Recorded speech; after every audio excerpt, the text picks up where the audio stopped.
खरं तर पांढरी किंवा सफेद चादर कधी वापरतात हेही या सरकारला कळू नये। अहो, पोलीस एका उपोषणकर्त्याला न्यायला आले होते।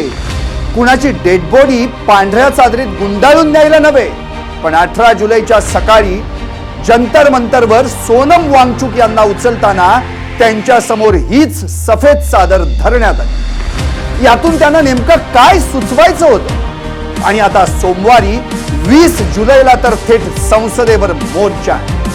सोनम वांगचुक हॉस्पिटलमधून म्हणतायत मोठ्या संख्येने या संसद मार्च मध्ये सहभागी व्हा आणि हा मार्च यशस्वी करा। जनतेचा संसद मार्च, सफेद चादरीचा होणार का पर्दाफाश?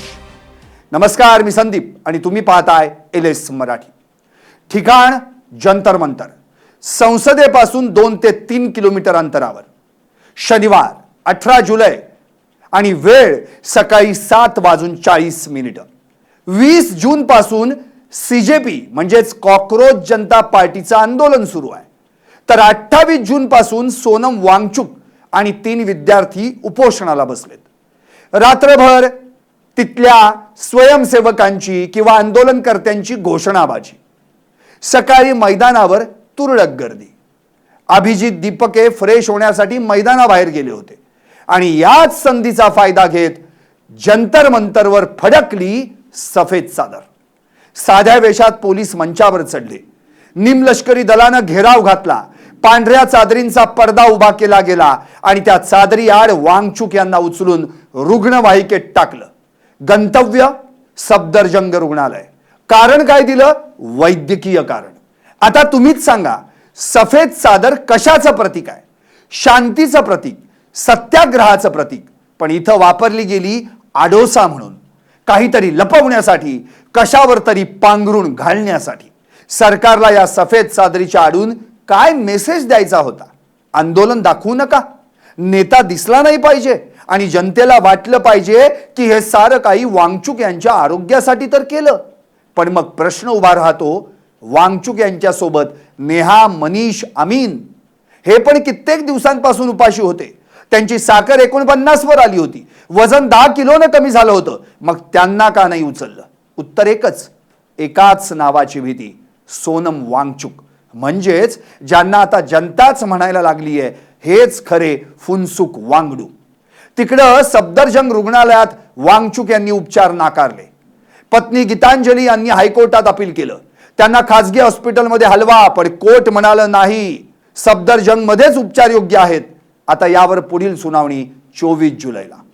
तितक्यात शरीरानं थकलेल्या पण मनानं खंबीर असलेल्या सफदरजंग मधील हॉस्पिटलमधून आवाज आला। हा आवाज होता सोनम वांगचुक यांचा। सोमवार 20 जुलै संसदेच्या पावसाळी अधिवेशनाचा पहिला दिवस आणि त्याच दिवशी संसदेवर मोर्चा काढायचा आहे। वांगचुक यांनी काय दिला संदेश? फ्रीडम फ्रॉम इनजस्टिस, अन्यायमुक्त भारत। फ्रीडम फ्रॉम फियर, भयमुक्त भारत। इंडिया सेकंड फ्रीडम मूवमेंट, भारतीय स्वातंत्र्याची दुसरी चळवळ।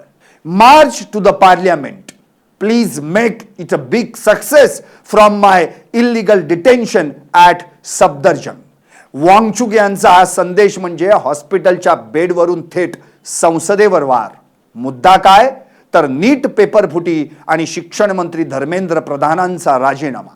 सोनम वांगचुक यांच्या या उपोषणानं इतिहास जागा केला। 1984 मध्ये त्यांचे वडील सोनम वांग्याल यांनी अनुसूचित जमातीच्या बांधवांसाठी उपोषण केलं होतं। बाप बेटा दोघेही सरकारला नडले। आता एक प्रश्न पुन्हा उभा राहतो, सरकारला नेमकी भीती कशाची वाटतेय? सरकारनं सफेद चादर टाकून उचललं, पण वांगचुक यांनी हॉस्पिटलमधून मोर्चाची हाक दिली। वांगचुक यांचं नाव कोर्ट ऑर्डरमध्ये टाकलं, पण 3 विद्यार्थी मैदानात नडले। आंदोलन दाबण्याचा प्रयत्न केला गेला, पण 20 जुलैला संसद मार्च निघणार आहे। म्हणजे एकाला दाबलं की 10 उभे राहतात। हाच तर लोकशाहीचा नियम आहे। आता जाता जाता काही प्रश्न, सफेद चादरीनं सत्य लपवता येईल की उद्याच्या संसद मार्च मध्ये त्या सफेद चादरीचा पर्दा फाश होईल? वांगचुक हॉस्पिटलमध्ये आहेत, पण त्यांचा आवाज दिल्लीच्या रस्त्यावर आहे आणि 20 जुलैला तो आवाज संसदेपर्यंत जाणार आहे। तुम्हाला काय वाटतं? व्हा व्यक्त आणि पाहत रहा LS मराठी।